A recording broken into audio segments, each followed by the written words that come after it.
Hi friends, welcome back to Arsikere ಹರಣ YouTube channel. ಒಂದು video play ಮಾಡ್ತೀನಿ, ಅದು ನೋಡ್ಕೊಂಬನ್ನಿ ಸ್ನೇಹಿತರೆ. ಆಮೇಲೆ ಮಾತಾಡೋಣ ಇದ್ರ ಬಗ್ಗೆ. ನೋಡಿ ಸ್ನೇಹಿತರೆ, ಇದು ಆಟನೋ ಇಲ್ಲ ಲಗೇಜ್ ಆಟನೋ ಒಂದು ಗೊತ್ತಾಗ್ತಾ ಇಲ್ಲ. ಈ ರೇಂಜಿಗೆ ತುಂಬ್ಕೊಂಡು ಹೋಗ್ತಾರೆ. ಏನು ಎಷ್ಟು ಹೇಳಿರೋ ಬುದ್ಧಿ ಕಲಿತಾ ಇಲ್ಲ ಜನಗಳು.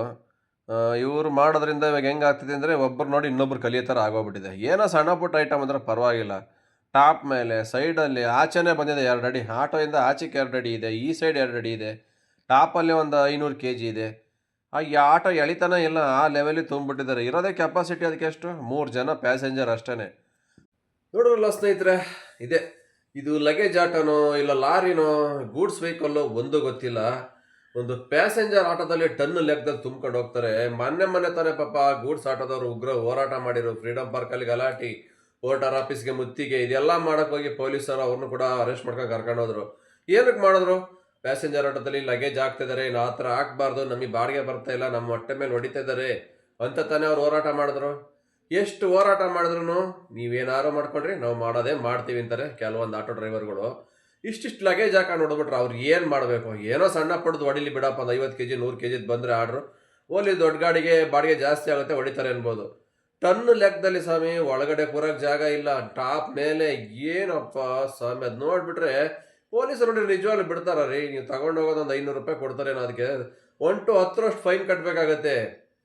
ಏನು ಅಂತ ಮಾಡ್ತಿದ್ರು ಅರ್ಥ ಆಗ್ತಾಯಿಲ್ಲ. ನಿಜವೂ ಇಂಥವ್ರಿಗೆಲ್ಲ ಬುದ್ಧಿ ಇದೆಯೋ ಇಲ್ಲ ಒಂದು ಗೊತ್ತಿಲ್ಲ. ಹಣದ ಆಸೆ ಬಿದ್ದು ಯಾಕ್ರಿ ಈ ಥರ ಮಾಡ್ತೀರಾ? ಇನ್ನೊಬ್ರು ಹೊಟ್ಟೆ ಮೇಲೆ ಹೊಡಿಬೇಡ್ರಿ. ಅವ್ರೂ ಬಂಡವಾಳ ಹಾಕ್ತಾನೆ ಬಂದಿರ್ತಾರೆ ಗೂಡ್ಸ್ ಆಟೋದವರು. ಬೈಕ್ ಟ್ಯಾಕ್ಸಿಯವ್ರಿಗೆ ಮಾತ್ರ ಯಾವಾಗಲೂ ಹೇಳ್ತೀರಾ, ನೀವು ನಮ್ಮ ಹೊಟ್ಟೆ ಮೇಲೆ ಹೊಡಿತೀರಾ, ನೀವು ಬಾಡಿಗೆ ಕಿತ್ಕೊಂಡು ತಿಂತಿದ್ದೀರಾ, ನಮ್ಮ ಅನ್ನ ಕಿತ್ಕೊಂಡು ತಿಂತಿದ್ದೀರಾ ಅಂತವ. ನೀವು ಮಾಡೋದು ಸರಿ ನಂಗಾರೆ ಅಲ್ಲ? ಹೇಳಿ ಹೋಲಿ, ನೀವೇ ನೋಡಿ ಕಣ್ಣಾರೆ ಯಾವ ಥರ ಹೊಡಿತಿದ್ದೀರ ಲಗೇಜ್ ಅಂತವ. ಸಣ್ಣ ಪುಟ್ಟ ದೊಡ್ಡದ್ರು ಯಾರು ಕೇಳಲ್ಲ, ಒಳಗಡೆ ಸೀಟ್ ಒಳಗಡೆ ಕೆಳಗಡೆ ಹಾಕೊಂಡಲ್ಲಿ ಯಾರಿಗೂ ಗೊತ್ತಾಗಲ್ಲ, ಕೇಳಲ್ಲ ಅನ್ಬೋದು. ಬಟ್ ನೀವು ಇಡೀ ಆಟೋ ಹಿಂದೆ ಮುಂದೆ ಮೇಲೆಲ್ಲ ತುಂಬ್ಕೊಂಡು ತಗೊಂಡು ಹೋಗ್ಬಿಟ್ರೆ ಅವರೆಲ್ಲ ಏನಾಗಬೇಕು? ಇದೇ ಜಗಳ ತಾನೇ ಪ್ರತಿನಿತ್ಯ ಆಗ್ತಿರೋದು ಇವತ್ತು. ಹಾಂ, ಗೂಡ್ಸ್ ಆಟೋದವ್ರು ಏನಕ್ಕೆ ಜಗಳ ಮಾಡ್ತಾರೆ ಅಂದರೆ, ನೀವು ತುಂಬ್ಕೊಂಡು ಹೋಗ್ತಿದ್ದೀರ, ನಮ್ಮ ಬಾಡಿಗೆ ಬರ್ತಾ ಇಲ್ಲ ಅಂತ ಅವ್ರು ನೀವು ಜಗಳ ಮಾಡ್ತಾರೆ. ನೀವು ಬೈಕ್ ಟ್ಯಾಕ್ಸಿಯವ್ರು ನಮ್ಮ ಬಾಡಿಗೆ ಹೊಡಿತೀರ, ನಮಗೆ ಬಾಡಿಗೆ ಬರ್ತಾ ಇಲ್ಲ ಅಂತ ನೀವು ಲಗೇಜ್ ಹೊಡಿತಾ ಇದ್ದೀರಾ. ಎಲ್ಲಿಗಿದ್ದು ಕೊನೆ ಹಂಗಾರೆ? ನಿಮ್ಮ ಸಂಘಟನೆಯವ್ರು ಕೇಳ್ಬೋದಲ್ಲ ಇದನ್ನೆಲ್ಲವ? ಯಾರು ಕೇಳಲ್ಲ. ನೀವು ಮಾಡ್ತಿರೋ ತಪ್ಪಲ್ವ ಹಂಗಾರೆ? ಈಗ ಬೈಕ್ ಟ್ಯಾಕ್ಸಿ ಓಡಿಸಿದ್ರೆ ಮಾತ್ರ ತಪ್ಪು ಅಂತ ಎಲ್ಲ ಕೇಳ್ತೀರಾ. ಈ ಥರ ಲಗೇಜ್ ತುಂಬ್ಕೊಡೋದ್ರು ತಪ್ಪಲ್ವ ಹಂಗಾರೆ? ಹೇಳಿ ಹೋಗಲಿ. ಅದೇನು 1 kg ಇಲ್ಲ 50 kg 100 kg ಹೋಗಲಿ, ಇಷ್ಟಿಷ್ಟು ಲಗೇಜು ರಾಜಾರೋಷವಾಗಿ ಅಂತ ರೋಡಲ್ಲಿ ತುಂಬ್ಕೊಂಡು ಹೋಗ್ತೀರಾ. ಪೊಲೀಸರು ಅಂತ ಹಿಡಿದ್ರೆ ಗ್ಯಾರಂಟಿ ನಿಮ್ಮ ವೆಹಿಕಲ್ ಸೀಸೆ. ಆಲ್ರೆಡಿ ಎಲ್ಲ ಅನೌನ್ಸ್ ಆಗಿದೆ, RTO ಸುಮಾರು ವೆಹಿಕಲ್ಸ್ ಹಿಡಿತಾ ಇದ್ದಾರೆ ಲಗೇಜ್ ಹೊಡಿತಾ ಇರತಕ್ಕಂಥ ಪ್ಯಾಸೆಂಜರ್ ಆಟೋದಲ್ಲಿ. ಅಷ್ಟು ಹೊಡೆದ್ರು ಅಷ್ಟು ಹಿಡಿದ್ರು ಬುದ್ಧಿ ಕಲಿತಾ ಇಲ್ಲ ಕೆಲವೊಂದಿಷ್ಟು ಜನ. ಕೆಲಸ ಮಾಡೋದೇ ಮಾಡ್ತವ್ರೆ. ಅದೇ ಇದಂತೂ ಚೇಂಜ್ ಮಾಡೋಕ್ಕಾಗಲ್ಲ ಅನ್ಸುತ್ತೆ ಯಾರ ಕೈಯಿಂದನೂ. ಯಾಕೆಂದರೆ ಒಂಥರ ಚೈನ್ ಲಿಂಕ್ ಆಗಿಬಿಟ್ಟಿದೆ ಇದು. ಈಗ ಮಾಡೋಂಗಿಲ್ಲ ಬಿಡೋಂಗಿಲ್ಲ. ನೀವು ಎಷ್ಟೇ ಹೋರಾಟ ಮಾಡಿರಿ, ಏನೇ ಸ್ಟ್ರೈಕ್ ಮಾಡಿ, ಏನು ಮುತ್ತಿಗೆ ಹಾಕಿರು, ಏನೇ ಮಾಡಿದ್ರು ನಾವು ಮತ್ತು ಯಾವುದೇ ಕಾರಣಕ್ಕೂ ಸ್ಟಾಪ್ ಮಾಡಲ್ಲ, ಲಗೇಜ್ ಹೊಡಿತೀವಿ ಅಂತ ಕೆಲವರಲ್ಲಿ ಮೈಂಡ್ ಸೆಟ್ ಬಂದುಬಿಟ್ಟಿತ್ತು ಆ ಥರವ. ಮಾರ್ಕೆಟಾಗಿ ಇವತ್ತಿಗೂ ಅಷ್ಟೇ ಪ್ರತಿನಿತ್ಯವ ಮಾಡ್ತಾನೆ ಇದ್ದಾರೆ ಲಗೇಜು. ಪ್ರತಿನಿತ್ಯ ಕೆಲವೊಂದು ಆಟೋದಲ್ಲಿ ಪ್ಯಾಸೆಂಜರ್ ಹಾಕಲ್ಲ, ಪ್ರತಿನಿತ್ಯ ಲಗೇಜೇ ಹೊಡೆಯೋದು. ಅದು ಬಿಟ್ಟರೆ ಬೇರೆ ಕೆಲಸನೇ ಮಾಡ್ತಾಯಿಲ್ಲ.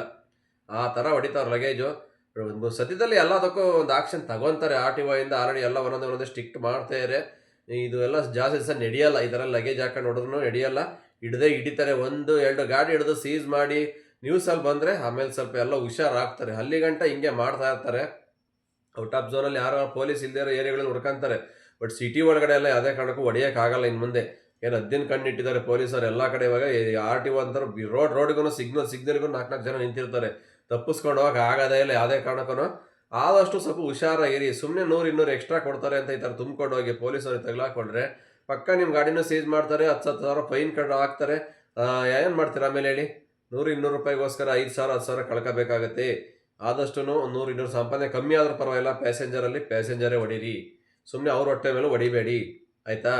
ಈಗ ನೀವು ಇಷ್ಟೆಲ್ಲ ಮಾಡ್ತೀರಾ, ಇದ್ರ ಬಗ್ಗೆ ಯಾರೂ ಕೇಳಲ್ಲ. ಯಾವುದೋ ಒಂದು ಸೋಷಿಯಲ್ ಮೀಡಿಯಾದಲ್ಲಿ ಇನ್ಫ್ಲೂಯೆನ್ಸ್ ಮಾಡ್ತಾರಲ್ಲ ಆಟೋಗಳಿಗೆ, ಬೈಕ್ ಟ್ಯಾಕ್ಸಿ ವಿರೋಧವಾಗಿ ವಿಡಿಯೋ ಮಾಡ್ತಾರಲ್ವ, ಅವ್ರು ಯಾರೂ ಮಾತಾಡಲ್ಲ. ಈ ಥರ ಎಷ್ಟು ವಿಡಿಯೋ ಬರ್ತವೆ. ಅರ್ಜುನ್ ಐರಾವತ್ ಅನ್ನೋರು ಮಾತ್ರ ಅವ್ರು ವಿಡಿಯೋ ಹಾಕ್ತಾ ಇರ್ತಾರೆ. ಅವ್ರು ಗೂಡ್ಸ್ ಆಟೋ ಓಡಿಸೋರು, ಪ್ಯಾಸೆಂಜರ್ ಆಟೋ ಓಡಿಸೋರು ಎಷ್ಟೋ ಜನ ಸೋಷಿಯಲ್ ಮೀಡಿಯಾದಲ್ಲಿ ತಮ್ಮ ಚಾನಲ್ ಇಟ್ಕೊಂಡು ವಿಡಿಯೋ ಮಾಡ್ತಾರೆ. ಬಟ್ ಇಂಥವ್ರ ಬಗ್ಗೆ ಏನಕ್ಕೆ ಮಾಡ್ತಾಯಿದ್ದೀರಾ ಅಂತ ಒಂದೇ ಒಂದು ವಿಡಿಯೋನೂ ಮಾಡಲ್ಲ, ಯಾರಿಗೂ ಹೇಳಲ್ಲ. ಬುದ್ಧಿನೂ ಆ ಥರ ಆಗ್ಬಿಟ್ಟಿದೆ. ಅವ್ರು ಏನೇ ಮಾಡಿದ್ರು ಅವರಿಗೆ ಸಪೋರ್ಟ್ ಮಾಡ್ತಾರೆ ಹೊರತು ಅವ್ರು ಈ ಥರ ಮಾಡ್ತಿರೋ ತಪ್ಪು ಅಂತ ಇವತ್ತವರೆಗೂ ಯಾರೂ ಹೇಳ್ತಾ ಇಲ್ಲ. ಏನು ಮಾಡ್ತಾರೋ ಮಾಡ್ಕೊಳ್ಳಿ ಬಿಡಿ. ಒಂದಲ್ಲ ಒಂದು ದಿವಸ RTOದವರೇ ಬುದ್ಧಿ ಕಲಿಸ್ತಾರೆ, ನಾವೇನು ಮಾಡೋಕ್ಕಾಗಲ್ಲ. ಇರೋದು ಹೇಳ್ಬೋದು ಅಷ್ಟೇ. ಈ ಥರ ಮಾಡ್ತಾ ಇದ್ದಾರೆ, ಇದು ಮಾಡೋದು ತಪ್ಪು ಅಂತ ಅಷ್ಟೇ ಹೇಳ್ಬೋದು ಹೊರತು ಬೇರೆ ಇನ್ನೇನು ಹೇಳೋಕ್ಕಾಗಲ್ಲ. ನಾವು ಆದಷ್ಟು ಹುಷಾರಾಗಿ ಮಾಡಿ, ಇಲ್ಲ ಸುಮ್ಮನೆ ತಗ್ಲಾಕೊಟ್ರೆ, ಯಾಕಂದರೆ ನೀವು ಬಂಡವಾಳ ಹಾಕೊಂಬಂದಿರ್ತೀರ, ನಿಮಗೂ ಫ್ಯಾಮಿಲಿ ಇರ್ತವೆ, ನೀವು ಅದರಿಂದನೇ ಜೀವನ ಮಾಡ್ತಾ ಇರ್ತೀರ. ಆರ್ ಟಿ ಓದವ್ರು ಹಿಡಿದು ಆಟೋ ಸೀಸ್ ಮಾಡಿದ್ರೆ ಎಷ್ಟು ಫೈನ್ ಕಟ್ಟಬೇಕು ಅಲ್ವಾ? ಯೋಚನೆ ಮಾಡಿ ಅದನ್ನು ಸ್ವಲ್ಪ. 100-200 ರೂಪಾಯಿ ಆಸೆಗೋಸ್ಕರ ಅದನ್ನು ಗಾದೆ ಒಂದು ಹೇಳ್ತಾರೆ, ವರ್ಷದ ಕೂಳಿಗೋಸ್ಕರ ವರ್ಷದ ಕೂಳು ಕಳ್ಕೊಂಡ್ರು ನನಗೆ, ಆ ಥರ ಆದಮೇಲೆ ಅನುಭವಿಸ್ತೀರ ನೋವು. ಸುಮ್ಮನೆ ಕಷ್ಟ ಯಾಕೆ ಬೇಕು ಇವೆಲ್ಲ ಹೇಳಿ? ಆದಷ್ಟು ಹುಷಾರಾಗಿ ಡ್ಯೂಟಿ ಮಾಡಿ. ಇಷ್ಟು ಹೇಳ್ತಾ ವಿಡಿಯೋ ಇಲ್ಲಿಗೆ ಮುಗಿಸ್ತಾ ಇದ್ದೀನಿ. ಮತ್ತೆ ಸಿಗ್ತೀನಿ ಮುಂದಿನ ವಿಡಿಯೋದಲ್ಲಿ. ಅಲ್ಲಿವರೆಗೂ take care, bye bye, have a nice day. ಜೈ ಹಿಂದ್, ಜೈ ಕರ್ನಾಟಕ ಮಾತೆ.